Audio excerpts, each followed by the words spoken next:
dizendo. Então eu resolvi fazer uma mescla entre o que temos e a escassez que existe no mundo atualmente. Eu passei por um momento muito importante da minha vida, quando vivi 2 anos entre alemães. Eles foram instrumento nas mãos de Deus para restituir a minha humanidade. Lá eu não era chamado de pastor, lá eu não era chamado de professor, lá eu era chamado de Alberto. Eu sei que você está aqui como pastor, mas eu queria que você se despojasse nesse momento de todo o arcabouço pastoral, e que nesta manhã estivesse aqui você, por você, e nada mais além de você, e que Deus se encarregue do restante. A igreja primitiva, no início, ao descer o tanque batismal, os catecúmenos desciam nus, e depois que saíam da água, recebiam a alva. E isso tinha um simbolismo: era despojar-se de tudo e receber a nova vida em Cristo. Muitas vezes nós ficamos com ranço na nossa vida devido aos cargos e funções que exercemos, mas que nesta manhã Deus tire de nós todo o ranço. Eu não estou aqui para convencer vocês dessa manhã de nada. Eu estou aqui apenas como instrumento de Deus para compartilhar aquilo que o Senhor tem colocado no nosso coração. Por isso eu convido você a uma oração rápida neste momento. Pai, obrigado, porque Tu criaste a cada um de nós e Tu nos chama pelo nosso nome. Amém. Cada um de nós criado a Tua imagem e semelhança. Amém, Jesus. E Tu não olhas, Senhor, para cargos e funções que Tu nos tem dado para desempenhar, mas somos pessoas especiais aos Teus olhos. Amém, Jesus. E queremos estar aqui simplesmente nesta manhã como pessoas, em nome de Jesus. Amém. Amém.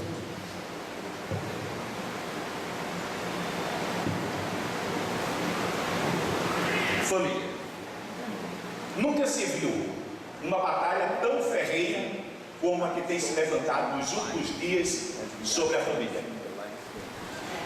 Os dados estatísticos confirmam a cada momento a crescente deterioração da família. Nós temos aí uma estatística rápida: em cada 100 casamentos terminam em divórcio. Na Bélgica, 59,8%, Suécia, 53,9%, República Tcheca, 53,7%, e por aí vai. O Brasil está na 33ª posição do ranking mundial. Vamos olhar agora algumas estatísticas do divórcio aqui no Brasil. Em 1980, 41.140. 11 anos depois, 378.469. Em 2000, 2.319.595 divórcios. O último censo, o de 2010, nós temos mudanças nas formas de relacionamentos dos brasileiros. Que mudanças são estas? Na década de 2000 a 2010, durante 10 anos, dobrou o número de divorciados. Diminuíram os casamentos religiosos e civis.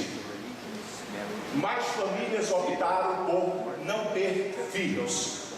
E nós temos aí um limite já em relação à continuidade da família. Uniões consensuais, ou seja, sem casamento formal, no cartório ou na igreja, subiram de 28,6% para 36,4% entre 2000 e 2010. Solteiros, o número aumentou nesta última década para 55,3%, e o número de casados caiu de 37 para 34,8%. Os casais e os filhos, 20,2% das famílias eram formadas por casais sem filhos em 2010. E entre os principais motivos estão mudanças na estrutura da família, maior participação da mulher no mercado de trabalho, baixas taxas de fecundidade e envelhecimento da população. Alguns desafios da família na pós-modernidade. Transição da autoridade. Antes, autoridade patriarcal, e depois isso começou a ser dividido entre o pai e a mãe.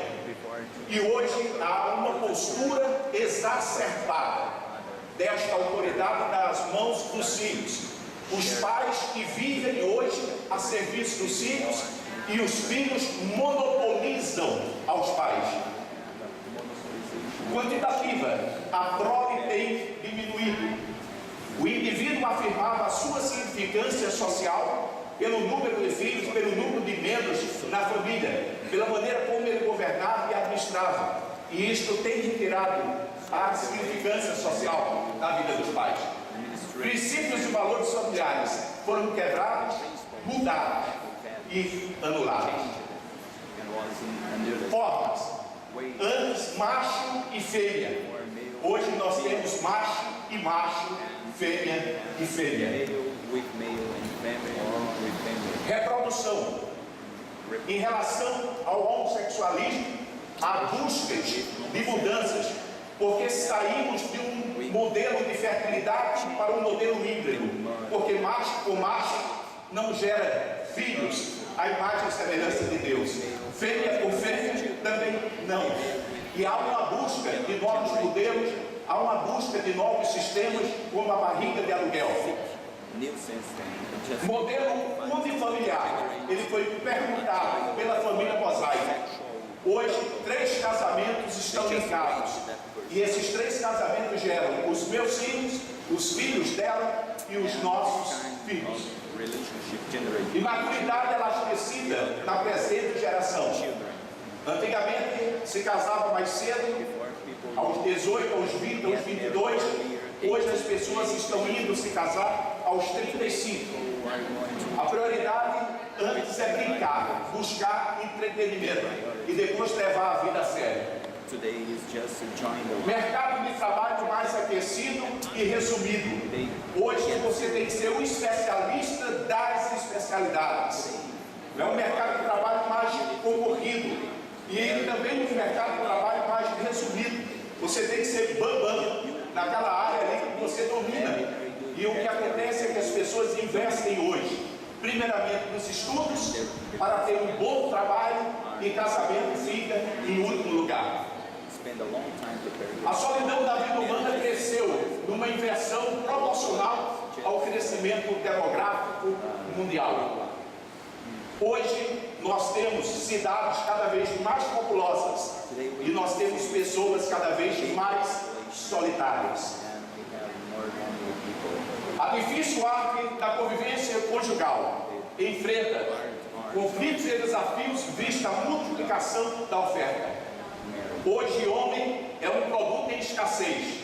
Em contrapartida, surgem busca por novos modelos, influenciado por uma esfera espiritual arqui-inimiga de Deus, onde mulheres vão buscar em outras mulheres o suprimento de suas carências afetivas.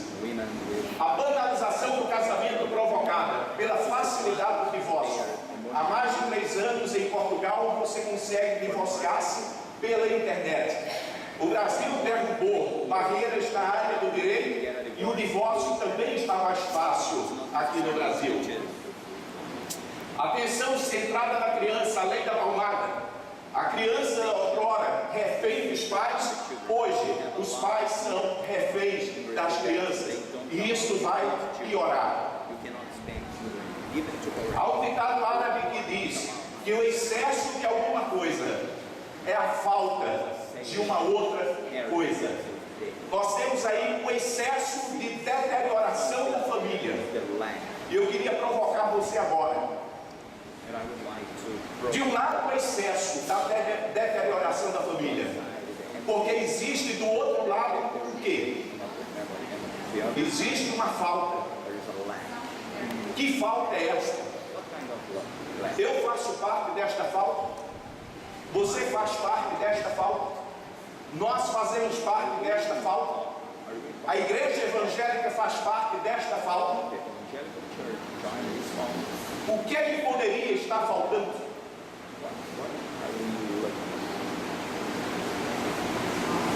Salve-nos.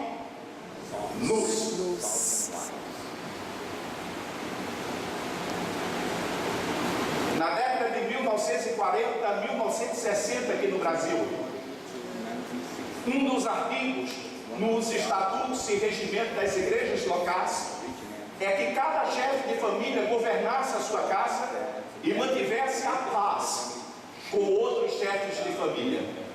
Particularmente isso tem sumido dos regimentos internos aqui das igrejas. A família saiu de fora. Departamentalizou-se a família. Departamento de homens, departamento de mulheres, departamento de jovens, departamento de crianças.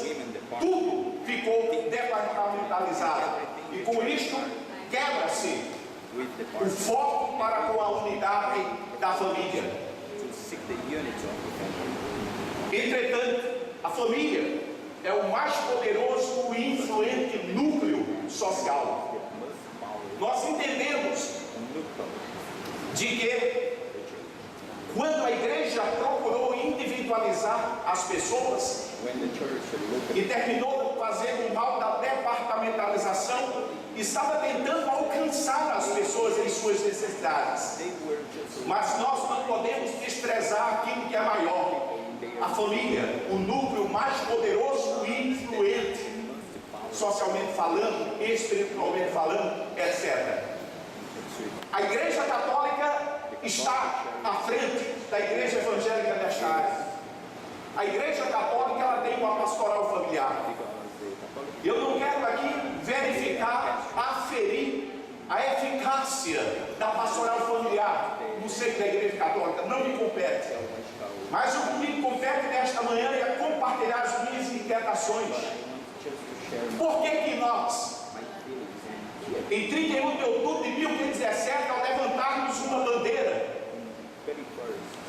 em busca de uma vivência da palavra, por que nos distanciamos da pastoral familiar?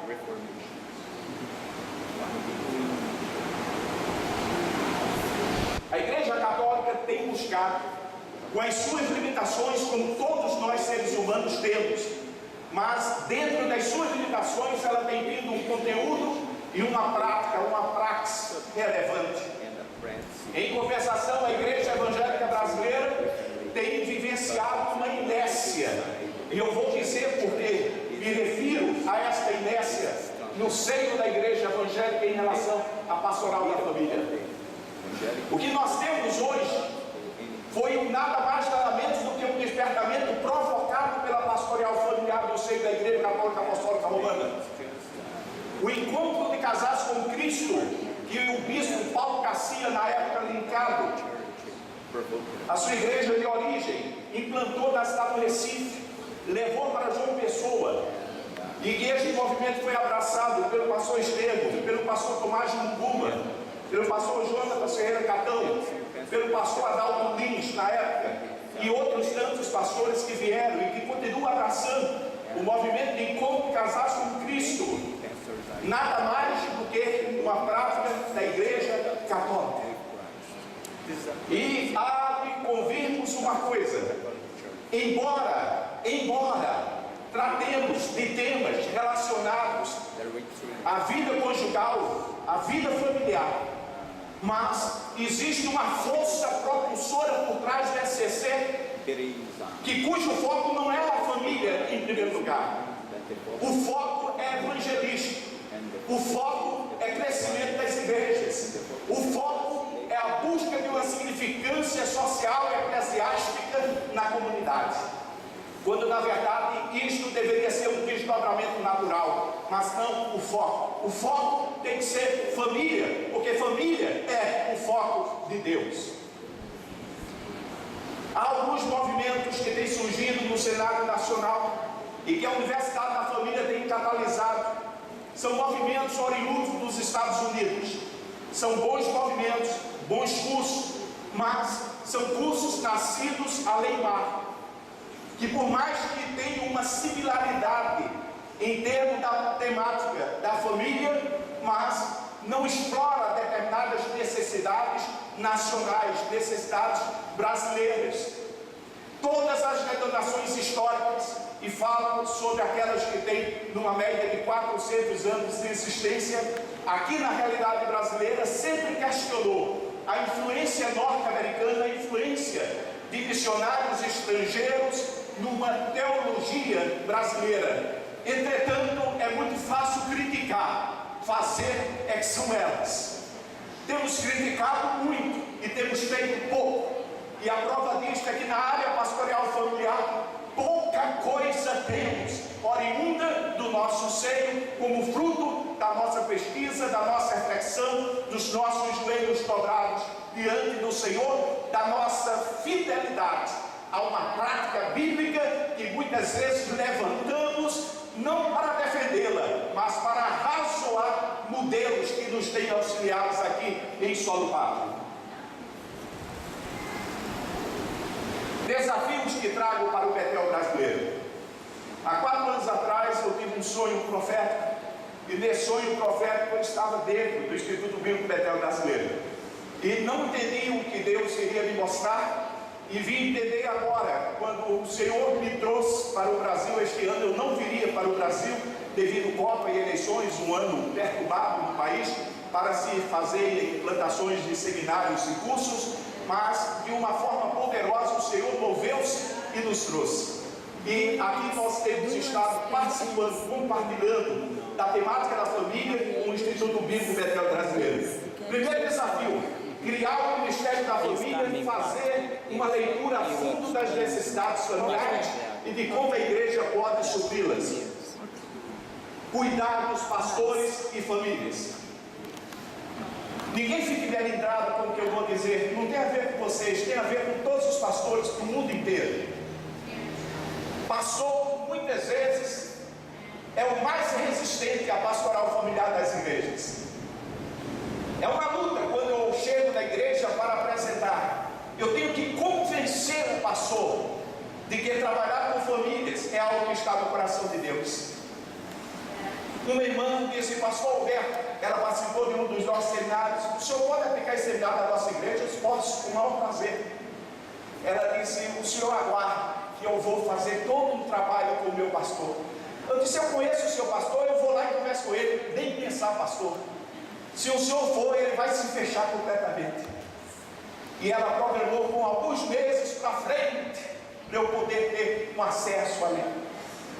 Há muitos casos, eu poderia falar de muitos casos.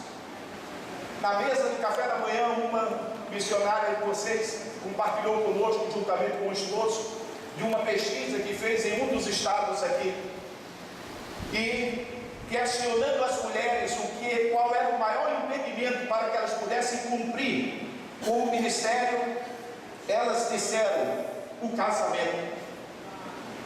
E isso numa escala de 0 a 8, ela disse que deu 8.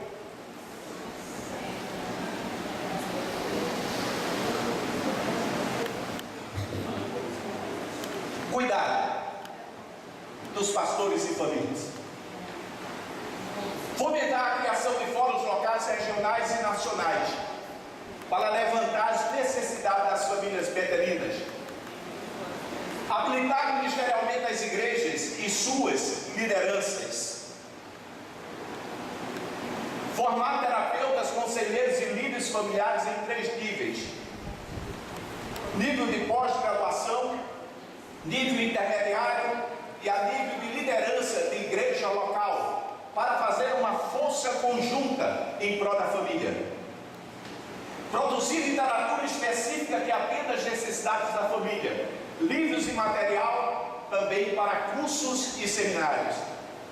Juntamente com a editora Cláudia Messia, do setor de publicações do Betel, nós estamos trabalhando em algumas temáticas pertinentes à família, e a nossa oração é que Deus levante muitos escritores no meio de vocês, como fruto de pesquisas sérias, para continuar esse trabalho na área da família. Implantar uma campanha em prol da família, influenciando também também outras lideranças nacionais. Vocês não podem trabalhar essa temática da família aprofundando e guardar somente para vocês. Boas novas têm que ser compartilhadas, boas novas têm que ser levadas adiante. E uma das marcas do Betel é sempre o reino de Deus, nunca o próprio cordão umbilical. Kevin DeYoung e Greg Gilbert, eles falam que a missão pressupõe duas verdades. A primeira, somos enviados.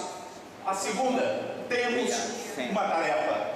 John Stott diz: tudo aquilo que a igreja é enviada a fazer no mundo, isto é a tarefa da igreja na presença do Senhor. A igreja é enviada ao mundo para testemunhar de Jesus. Vamos ler todos? A igreja é enviada ao mundo para testemunhar de Jesus, para proclamar o Evangelho e fazer discípulos de todas as nações por intermédio de palavras e obras. Palavras e obras. Nós temos aí na Bíblia alguns textos que falam da ação relacional de Deus com o ser humano. E disse o Senhor Deus: não é bom que o homem esteja só. Aí foi o início da família. Deus iniciou a família. Propósito do Senhor, vamos ler todos? E em ti serão benditas todas as famílias da terra. Prenúncios da volta de Jesus. O Senhor Jesus fala acerca de Noé, dos dias de Noé.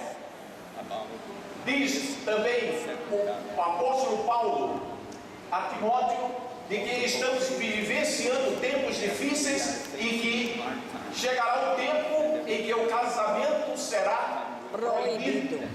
Nós entendemos que de um lado o mundo caminha para isso, mas do outro lado Deus tem um presente para a igreja nesta área familiar. Prenúncio da volta do Senhor. Eis que vos enviarei o profeta Elias antes que venha um grande e terrível dia do Senhor. E ele converterá o coração dos pais aos filhos e o coração dos filhos a seus pais, para que eu não venha e fira a terra com maldição. Um avivamento familiar no seio da igreja, conversão de coração de pais a filhos e vice-versa. No porvir, nós teremos a grande família de Deus. Pessoas compradas de toda a tribo, de toda a nação, de todo o povo, todas as línguas e dialetos. Deus sempre foi um Deus de relacionar-se com indivíduos, e indivíduos que estão ligados a uma família. E aí nós temos que quando houve o assassinato de Caim, e o Senhor buscava uma semente de piedosos, o Senhor buscava uma continuidade de famílias que estivessem na presença dele. Então ali nos dias de Eno começou a invocar o nome do Senhor, e lá em Malaquias, quando fala de que ele buscava uma descendência piedosa, não dá para trabalhar hermeneuticamente nos textos, mas vocês podem olhar depois com calma. A ação relacional de Deus ainda, Adão e Eva, instituição da família. 7 anos, preservação da família. Noé e família, salvação de uma família. Tamar, Raab, Ruth e Batseba, manifestação da graça salvadora de famílias. Aqui vai para a pastoral. Não se feche no seu ministério pensando que só você tem problemas. Todos nós temos problemas. Uns nível 10, outros nível 9, outros nível 8, outros nível 7. Não importa. Todos nós temos problemas. E a graça de Deus está aí para nos assistir, trazendo-nos resgatados para a posição no centro da vontade do Senhor. Mas o Senhor não tem prazer que você se feche. O Senhor não tem prazer que você não busque esta graça restauradora. Lares visitados por Jesus, Marta e Maria, Zaqueu, Simão o curtidor, e etc., confirmando o propósito divino com as famílias. Chefe de família em suas respectivas casas. No Antigo Testamento, Josué, ele e a sua casa escolhiam servir ao Senhor. Cornélio, ele e a sua casa creram e se batizaram. Cacerene e Filipos também, juntamente com a sua casa, creu no Senhor. As primeiras igrejas cristãs locais aconteciam nas casas das famílias. Romanos 16 fartamente nos fala disto. À luz das Escrituras, nós entendemos que a família é o núcleo primário da missão da igreja. Vamos repetir, crendo. A família é o núcleo primário da missão da igreja. Quantos conhecem aqui a Declaração Universal de Direitos Humanos? Levanta a mão. 2 pessoas, 3. Obrigado. Quantos que conhecem a Declaração Universal sobre a família? Levante a mão. Uma pessoa. Eu trouxe isso aqui porque são as pedras clamando. As pedras clamando. Há 9 parágrafos. E todos os 9 parágrafos falam de clamor. Como povos de muita terra e culturas, nós reafirmamos a verdade venerada da Declaração Universal. Portanto, a família existe prévia ao Estado e possui inerentes direitos e dignidade que os Estados estão moralmente obrigados a respeitar e a proteger. Declaramos que a família, uma comunidade universal baseada na união conjugal entre o homem e a mulher, é o alicerce da sociedade. A família também é a fonte e o berço de vida nova, o refúgio natural da criança. E primeiramente a escola em que se ensina os valores necessários para o bem-estar da criança e da sociedade. A família é o nosso elo ao passado e a ponte para o futuro. As crianças são o nosso futuro. E encarecidamente reconhecendo o generoso serviço prestado por pais, avós, responsáveis e demais provedores de assistência. Reconhecendo que, segundo o proclamante da Declaração Universal de Direitos Humanos, a maternidade e a infância estão intitulados a cuidados e assistência especiais, segundo exposto na Declaração, toda criança deve, sempre que possível, crescer sob os cuidados e responsabilidade dos pais. Gravemente preocupados com as crescentes calamidades que afligem a criança e a sociedade, devido ao rápido declínio do casamento e da família. Clamamos por uma cultura que honre e capacite matrimônios fiéis. As pedras estão clamando. Apelamos a oficiais e legisladores nacionais e internacionais e a todos os níveis de governo. As pedras estão clamando. Vamos repetir todos o texto de Atos 16:31? Crê no Senhor Jesus e serás salvo, tu e tua casa. Como igreja evangélica, nós temos autoridade para falar isso para o pecador perdido?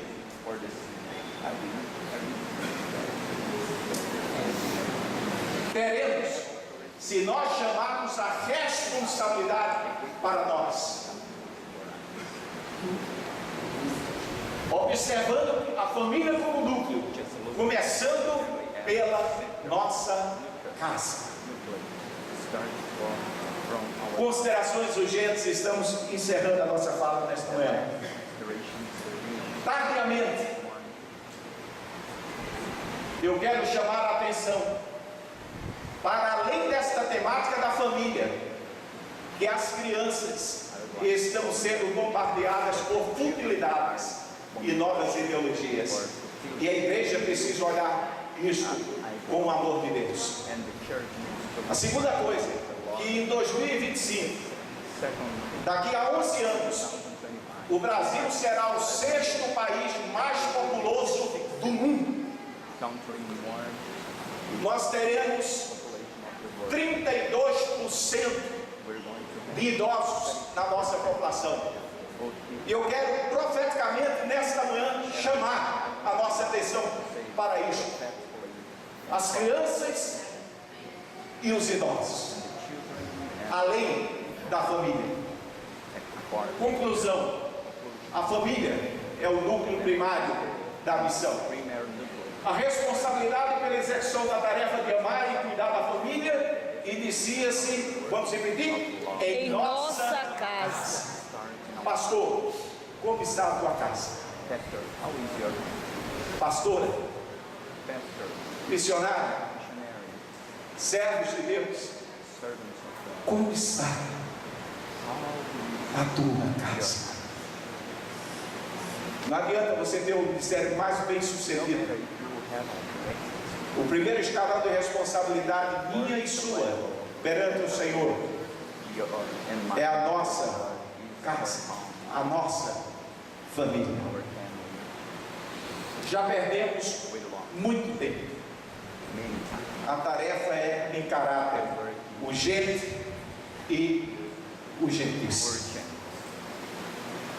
O que é que você vai começar a fazer na sua casa agora, nesse momento? Eu queria que você baixasse a sua cabeça, sentado aí como está, e que você colocasse isto diante do Senhor, pastor Bernardo. Pastor Bernard, O que é que você vai começar a fazer na sua casa, now a partir de agora, deste momento? Agora não é hora de orar. Agora é hora de você chamar para você a responsabilidade. Agora é a hora de você curvar-se diante do Senhor, dizendo: Senhor, abre os teus olhos para que eu veja as necessidades da minha casa. Depois sim, nós vamos levantar com o pastor Bernardino um clamor pelas famílias e também, em primeiro lugar, pelas nossas.